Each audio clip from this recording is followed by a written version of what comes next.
Hello everyone and welcome back. I am Ravi. आज हम लोग कंजंक्शन की इस दूसरी क्लास में कुछ बेसिक्स को समझने चल रहे हैं। आप पूछेंगे बेसिक्स से तो दूसरा कैसे हुआ।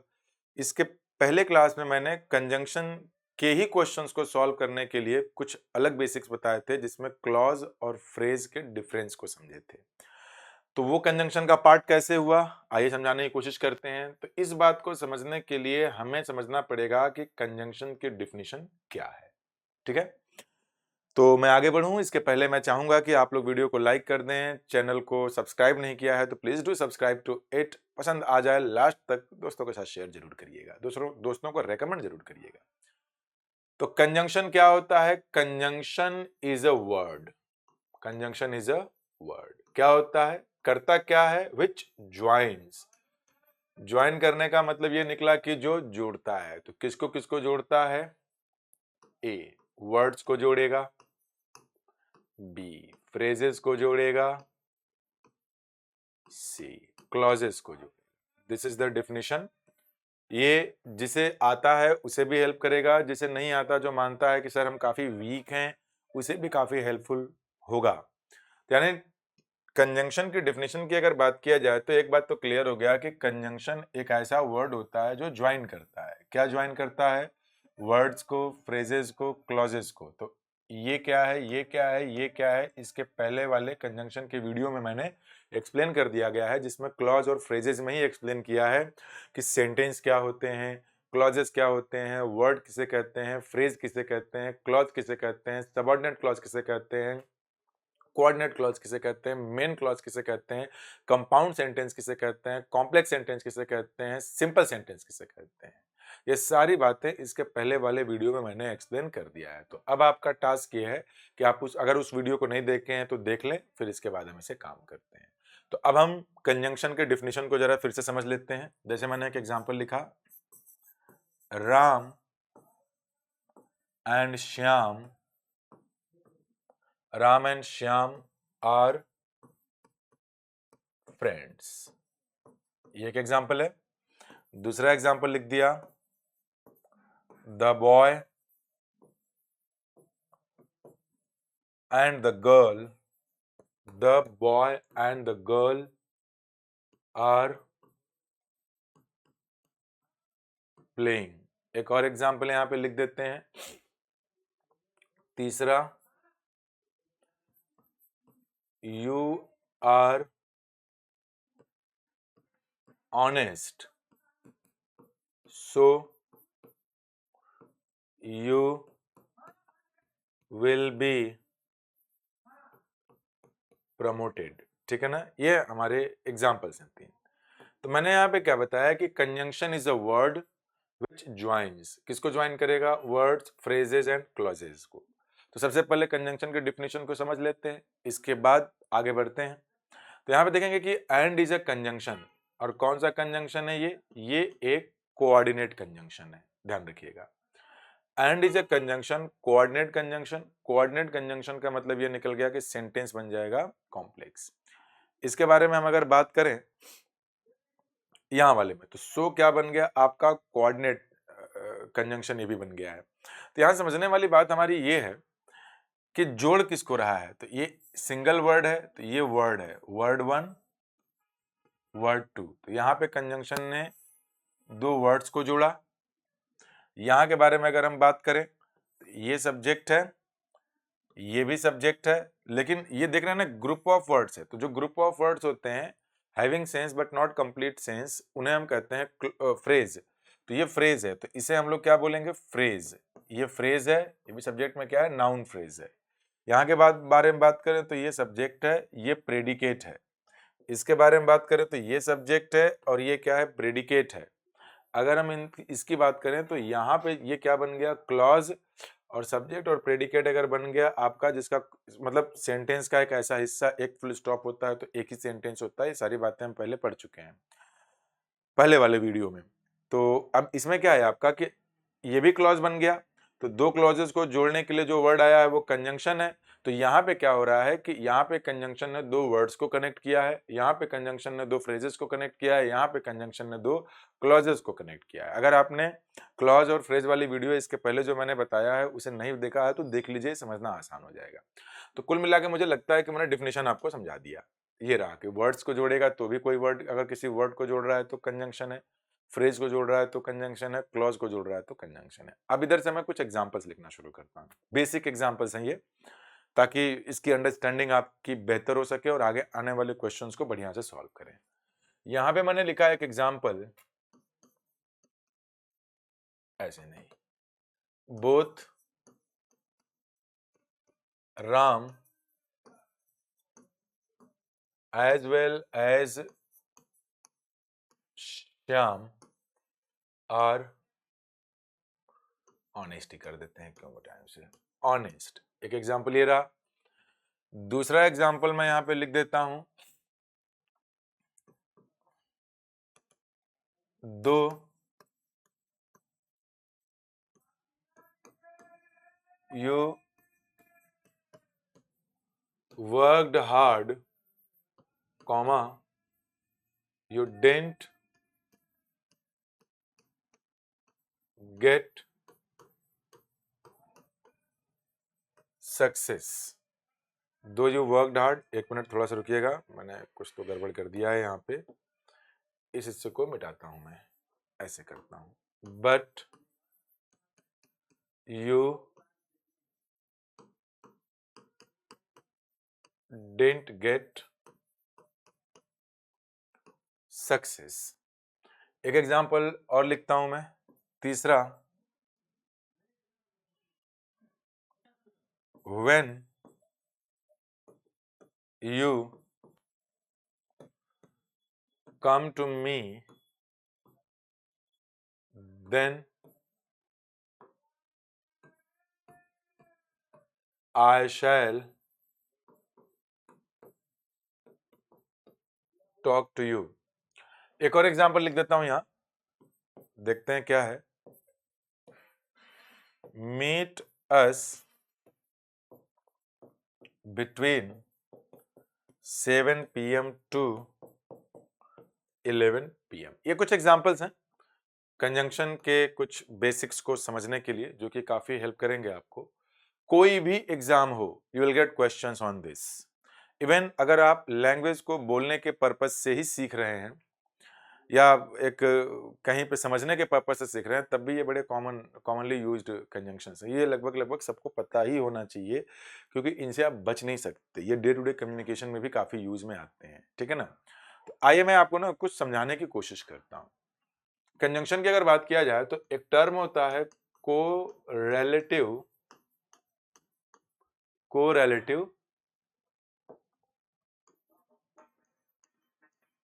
कंजंक्शन। ये जो कोरिलेटिव कंजंक्शन होता क्या है कि ऐसे कंजंक्शंस जो पेयर में आते हैं, उनके पेयर को आप बदल नहीं सकते। जैसे पति पत्नी होते हैं, तो पति जो है उसकी अपनी एक पत्नी होगी, वो उस पत्नी को हटा के कोई दूसरा आ जाएगा तो गड़बड़ा जाएगा, वैसे ये गड़बड़ हो जाएंगे। Let's understand it. जैसे बोथ के साथ अगर आपको यूज करना है तो दैट विल बी एंड। ये सारे बेसिक्स हैं। बिटवीन तो खैर प्रेपोजिशन है, दिस इज अ प्रेपोजिशन, तो लेकिन इसके साथ भी हम एंड ही यूज करते हैं। क्यों यूज करते हैं, इसका भी रीजन है, देखा जाएगा। फ्रॉम प्रेपोजिशन है, ये कंजंक्शन नहीं है, ये प्रेपोजिशन है, याद रखिएगा, ये दोनों प्रेपोजिशन है। लेकिन यहाँ पे मैं इसे नोट कर देता हूं वैसे, ताकि यहाँ क्यों लिख रहे हैं, ताकि यहीं लगे, हाँ तो सीख जाए इसको। बिटवीन प्रेपोजिशन है एंड कंजंक्शन है, तो ये कंजंक्शन यूज होता है, बस इसको इस कैटेगरी में लिख दिया हूं। कोरिलेटिव नहीं है, कोरिलेटिव पेयर्स में आते हैं। ये भी प्रेपोजिशन है और ये भी प्रेपोजिशन है, याद रखिएगा। तो फ्रॉम के साथ टू का यूज करते हैं, यही समझा दिया इसे भी। एक और लिख लेते हैं, इफ के साथ कॉमा लगाते हैं, व्हेन के साथ कॉमा लगाते हैं। आपने अगर दो लिखा या आपने अगर ऑल्दो लिखा जो कॉन्ट्रास्ट को बताने वाला है, तो या तो कॉमा लगाएं या फिर येट लगाएं, फिर इसके आगे का जो क्लॉज लगाना है आपको लगा दीजिए, फर्क नहीं पड़ता, लेकिन और कुछ नहीं आएगा। यहां पे आपने अगर लिख दिया है द रीजन वाई, तो इसके साथ दैट लगाते हैं एग्जाम वगैरह में या फिर लोग बोलचाल में ना उस दैट्स वाई यहाँ पे लगा देते हैं लोग ड्यू टू लिख देते हैं, जैसे रीजन वाई यहाँ पे लोग बिकॉज भी लगा देते हैं। तो ये दोनों टर्म्स गलत होते हैं, आपको जो लगाना है द रीजन वाई के साथ वो दैट ही लगेगा। ठीक है, आगे और देख लीजिए, अगर आपने अगौ लगाया है तो इसके साथ सिंस नहीं लगेगा, इसके साथ व्हेन नहीं लगेगा, तो फिर लगेगा क्या, दैट लगेगा, क्योंकि खुद ही टाइम बता रहा है। If you have used as soon as, तो ये खुद ही टाइम बता रहा है, तो इसके साथ कॉमा लगा दीजिए। जनरली लोग बोलचाल की भाषा में दिन लगा देते हैं, जो कि गलत होता है। ऐसे कुछ और भी टर्म्स हैं जो आगे इनके एग्जांपल्स करेंगे, जैसे नो सूनर है, ये एडवर्ब होता है, कंजंक्शन जो लगाएंगे चूंकि वो कंपैरेटिव डिग्री का एडवर्ब है, तो यहाँ पे हम यूज करेंगे देन, यहाँ पे क्या यूज करेंगे, देन। फिर आगे जो लगाना है वो क्लॉज आप लगा सकते हैं इसके आगे। ऐसे कुछ टर्म्स होते हैं एडवर्ब्स आपके, हार्डली, स्कैर्सली, बेयरली, तो इनके साथ आप या तो व्हेन का यूज करेंगे या फिर बिफोर का यूज करेंगे, दोनों का यूज कर सकते हैं आप। कोई दूसरा टर्म लगा देंगे वो गलत हो जाएगा। तो ये हमारे कुछ ऐसे टर्म्स हैं जो बार बार हमारे एग्जाम्स में या डे टू डे कम्युनिकेशन में सामने दिखते हैं और इनमें हम कुछ ना कुछ गलतियां कर ही देते हैं। तो इन गलतियों से हमको बचना है और कुछ सिंपल टर्म्स हैं, सही चीजें यूज करनी है। आइदर इज फॉलोड बाय और, neither is followed bye nor, हो गया पूरा का पूरा, हाँ ठीक है। अगर आपने कहीं नॉट यूज किया है, नेवर यूज किया है, नो यूज किया है, तो ध्यान देने वाली बात यह कि खुद ही नेगेटिव है, इनका कोई कोरिलेशन होता नहीं है। लेकिन अगर इसके बाद आपको कोई वर्ड लगाना है और नॉर और की चॉइस दी गई है, तो नॉर नहीं होगा क्योंकि खुद ही नेगेटिव है, उसकी जगह और यूज करेंगे। नॉर का पेयर बनता है सिर्फ और सिर्फ नाइदर के साथ। ठीक है, तो उम्मीद करता हूं इतनी बातें आपके समझ में आई होंगी। जब समझ में आ गई है तो आइए जरा एग्जांपल्स भी यहां समझ लेते हैं।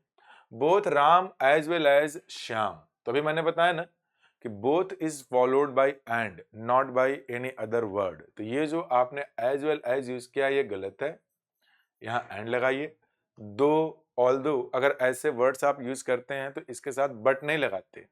अगर आप चाहें तो येट लगा लें, मान लेते हैं कि येट नहीं लगाना चाहते तो आप कॉमा लगा के भी सही कर सकते हैं, तो दो और ऑल्दो के साथ, क्योंकि पता है क्यों, वो एक कंजंक्शन है कॉन्ट्रास्ट बताने वाला, बट भी एक कंजंक्शन है कॉन्ट्रास्ट बताने वाला, तो लगा देंगे गलत हो जाएगा, दो कंजंक्शन नहीं चाहिए।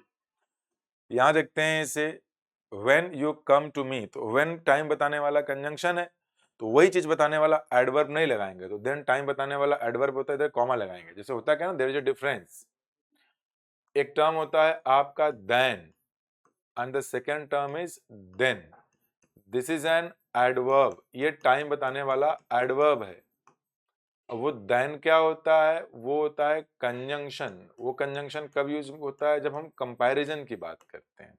तो people often get confuse between the two, तो उन्हें कंफ्यूज्ड नहीं होना है, ये बात दिमाग में रखिएगा।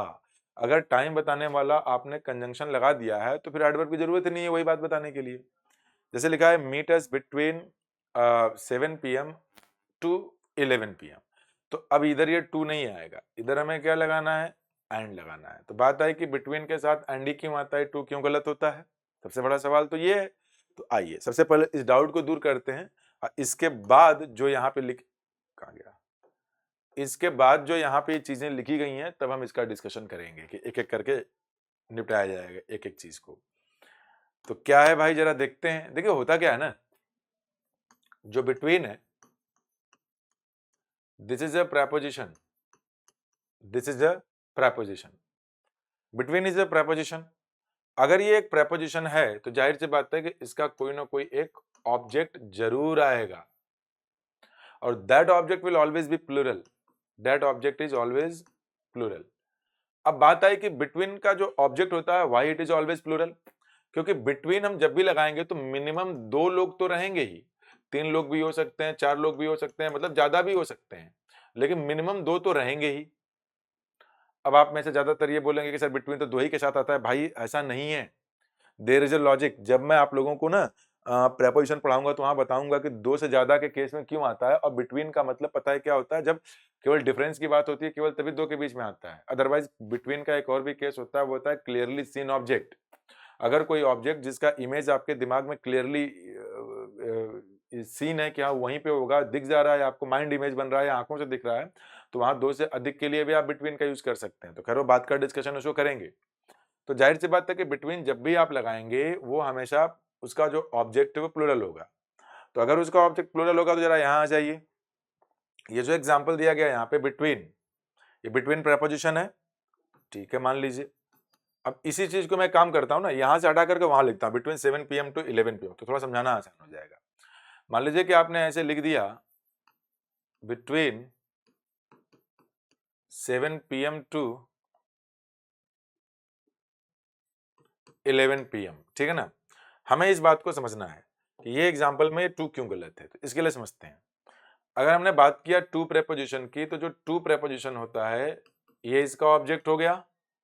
बिटवीन की अगर हमने बात किया तो ये भी तो एक प्रेपोजिशन ही है, तो फिर ये 7 PM इसका ऑब्जेक्ट है, यानी कि बिटवीन का ऑब्जेक्ट है 7 PM and the object of two is 11 PM।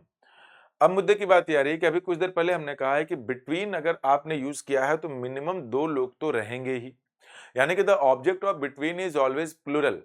But look at the given expression, have a look, यहां पे जो 7 PM दिया गया है that is a singular object, तो बिटवीन का ऑब्जेक्ट तो सिंगुलर हो ही नहीं सकता, तो ये गलत हो गया। तो फिर वहां एंड क्यों करते हैं, उसी चीज को जस्टिफाई करने के लिए कि अगर हमने इस टू को काट दिया, इस टू की जगह पे एंड लगा दिया, तो एंड इज अ कंजंक्शन।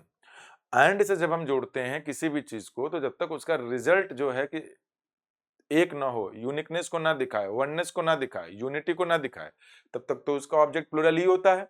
तो उस केस में होगा क्या कि 7 PM और 11 PM ये दो कभी एक हो ही नहीं सकते, क्योंकि वो अलग पॉइंट इन टाइम है और ये एक डिफरेंट पॉइंट इन टाइम है। तो इस केस की अगर बात किया जाए तो ये एंड से जुड़ने की वजह से पूरा का पूरा एक फ्रेज बनेगा, ठीक है ना, जो कि प्लूरल बन जाएगा। क्यों प्लूरल बन जाएगा, क्योंकि ये अलग है और ये अलग है, तो बिटवीन का ऑब्जेक्ट भी जो है प्लूरल बन जाएगा, इसलिए बिटवीन के साथ हम एंड का यूज करते हैं। बिटवीन के साथ एंड को यूज करने का ये रीजन है। समझ में आ गई बात? तो उम्मीद करता हूं ये बात भी आपके समझ में आई होगी कि ये क्या केस रहा। मान लीजिए कि मैंने एक एग्जांपल यहाँ पे लिखा, कुछ एग्जांपल्स भाई देख लेते हैं यहाँ पर हम लोग। मान लेते हैं कि मैंने यहाँ पे एक एग्जांपल लिख दिया, और वो एग्जांपल क्या है देखिए बताता हूं मैं आपको। वो एग्जाम्पल बनता है आपका, इधर ही कहीं कुछ देखा तो था मैंने, आए चले लिख लेते हैं। I don't like T nor पीछे आ जाता हूं थोड़ा मैं, कॉफी। ये हमारे पास एक एग्जाम्पल है। क्वेश्चन ये है कि ये वाला सेंटेंस जो है गलत क्यों है। अगर नॉर लगा दिया तो क्यों गलत हो गया, तो मैं समझाता हूं आपको। क्योंकि आप यही तो बताना चाहते हैं ना कि आपको ये भी नहीं पसंद है, आपको ये भी नहीं पसंद है, तो एक नेगेटिव वर्ड तो ऑलरेडी आ ही गया है यहाँ पे। अगर ये नेगेटिव वर्ड आ गया है तो सेंस के बेसिस पे इस नेगेटिव वर्ड की रिक्वायरमेंट नहीं है। तो अब आप सोचेंगे कि फिर तो यहां लगाएं क्या, तो और तो होता क्या है ना कि negative sentences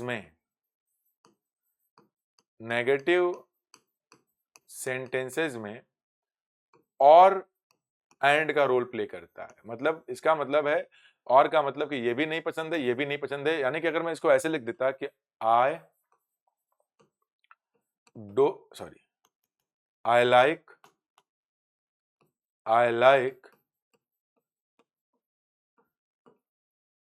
T and coffee, I like T and coffee.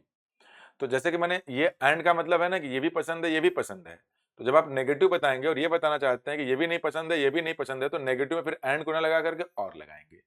ये ग्रामर के विविधता है, डाइवर्सिटी है लैंग्वेज की, जिसको कि हम प्रैक्टिस से ही सीख पाते हैं। टाइम एंड अगेन जब आप इन पे वर्क करेंगे ना, तो करते करते करते करते सीख जाएंगे, मजा आएगा पढ़ने में आपको, ठीक है। आइए और कुछ देख लेते हैं इसमें से हम क्या सीख सकते हैं यहाँ पर। तो ये तो खैर आसान सी चीजें थी, इनको आप सीख गए हैं। एक काम करते हैं ना, तो जो अगव लिखा है ना, उस अगव के ऊपर भी एक दो एग्जाम्पल देख ही लेते हैं। मान लीजिए कि मैंने लिखा कि it was 10 years ago when since they met me। मान लेते हैं कि ये हमारा एक सेंटेंस है, ओके। अब मुद्दा ये आ रहा है कि आखिर ये गलत क्यों है, क्योंकि ये दोनों के दोनों कंजंक्शंस हैं। और क्या बताने वाले कंजंक्शंस है? टाइम, कंजंक्शंस ऑफ टाइम, ठीक है। अब बात आ गई अगौ, तो अगौ क्या है? This is called adverb of time. तो टाइम बताने के लिए जब अगौ आ ही गया है तो फिर इनकी क्या जरूरत है? अच्छा, फिर आपके मन में ये आएगा ना कि इनमें से कोई एक रहने देते हैं, उसको हटा देते हैं, तो गलत हो जाएगा, क्योंकि आप 10 साल पहले की बात कर रहे हैं, तो उसके लिए बैकवर्ड फ्रॉम प्रेजेंट जाने के लिए अगौ तो लगाना ही पड़ेगा आपको।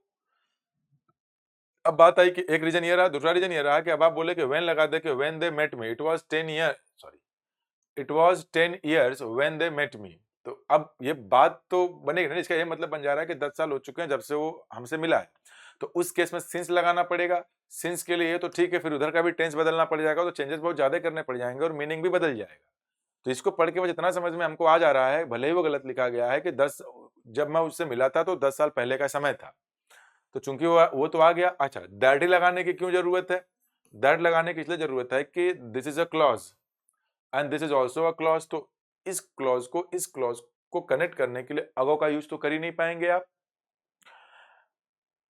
उससे इसको अगर आप कनेक्ट करते हैं तो कनेक्ट करने के लिए एडवर्ब तो कनेक्ट करेगा नहीं, हमें यूज तो कंजंक्शन ही करना पड़ेगा, तो वो दोनों चलेगा क्योंकि टाइम को बताने के लिए दोनों नहीं आएंगे।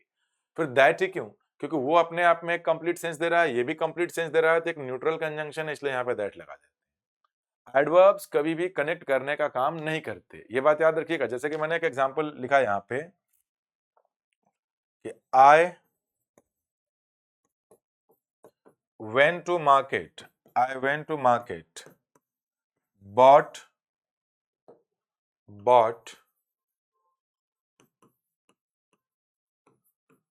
some books, then returned home।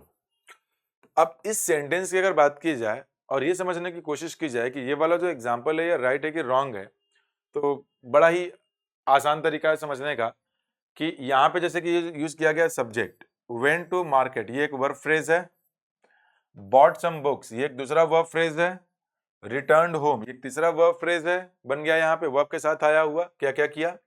फिर ये देन क्या है? देन इज एन एडवर्ब, अभी कुछ देर पहले ही मैंने बताया। तो वेंट, बॉट और इसे, इन तीनों को जोड़ने के लिए देन का यूज ठीक है, अच्छी बात किया है, लेकिन ये एडवर्ब जोड़ेगा नहीं। एडवर्ब कनेक्टर का काम करता ही नहीं है, ज्वाइन करने का काम, कनेक्ट करने का काम करता है कंजंक्शन। अगर फुल स्टॉप नहीं लगा है तो फुल स्टॉप के अंदर ही है, क्योंकि फुल स्टॉप के बाद लगाएंगे तो एडवर्ब भी जो है कि जोड़ देता है, लेकिन फुल स्टॉप लग जाता है वहां पे, सेमीकोलन लग जाते हैं। तो यहाँ पे हमें जो लॉजिकल कंजंक्शन दिखाई दे रहा है वो है एंड। अब अच्छा, एंड एक ही बार क्यों लगाया मैं समझाता हूं। जैसे कि मेरे को एक ही बार अगर लिखना है राम एंड श्याम, दो चीजों को जोड़ने के लिए कम से कम एक की जरूरत पड़ेगी, लेकिन अगर ये तीन हो गया, मान लेते हैं कि ए बी, तब ये एंड को लास्ट वाले के पहले लगाएंगे, एंड सी। अगर ये चार हो गया, and A B C and D. तो कहने का मतलब कि अगर कंजंक्शन सब में सेम है तो उसको एक ही बार लगाएंगे। आप ऐसा नहीं करेंगे कि इसको बोल देंगे कि I went to market and I bought some books and return home, तो वो एंड कंजंक्शन एक ही बार लास्ट वाले के पहले आया कॉमन कर देंगे और दे लगा देंगे कि ये किया और तब जाके लौटा एम्फेसाइज करने के लिए। आप चाहें तो एंड हटा भी सकते हैं, लेकिन देन लगा दिया तो यहाँ पे इस बात को स्पेसिफाई कर देंगे आप कि ये सारे काम किया और उसके बाद जो है कि मैं वापस घर आया। ठीक है, तो उम्मीद करता हूं कि क्लास आपके समझ में आई होगी। इसमें और भी चीजें बची हैं तो इतना रहने देते हैं। अगली क्लास में जो तीसरी क्लास होगी हमारी कंजंक्शन की, उसमें कुछ और भी चीजें आगे बढ़ाएंगे, क्योंकि ये थोड़े बड़े हैं तो वीडियो बड़ी हो जाएगी तो मजा आएगा नहीं। अब इसको कराने का क्या मतलब? आइदर राम नॉर श्याम, तो पता ही है कि आइदर के साथ नॉर नहीं और आएगा, नाइदर मोहन और सोहन लगा देंगे तो गलत ही है। तो सबको पता रहता है, लगभग लगभग याद रहता है सबको, तो इसको मैंने नहीं लिखा है। एज सुन एज लग गया, देन नहीं लगा, क्योंकि इस टाइप की वैरायटी का क्वेश्चन हमने यहाँ कर लिया। इफ के साथ भी कॉमा ही लगाते हैं। जनरली रिटर्न में हम देन लगा सकते हैं, लेकिन एम्फेटिक के लिए एम्फेसाइज करने के लिए लगाते हैं, तो कोशिश करिए कि मत ही लगाइए अगर कोई स्पेशल केस ना हो तो। ये हमारी चीज़ें इतनी हो चुकी हैं, जो बच गई हैं इसके अगले वाली क्लास में उसको हम करेंगे। तो वीडियो अगर पसंद आई हो तो इसको लाइक कर दीजिए, चैनल को सब्सक्राइब नहीं किया तो please do subscribe to the channel, ताकि अपकमिंग वीडियोज़ के नोटिफिकेशंस आपको सबसे पहले मिल सकें। वीडियो कैसी लगी कमेंट बॉक्स में ज़रूर बताइएगा। Thank you, bye bye, take care.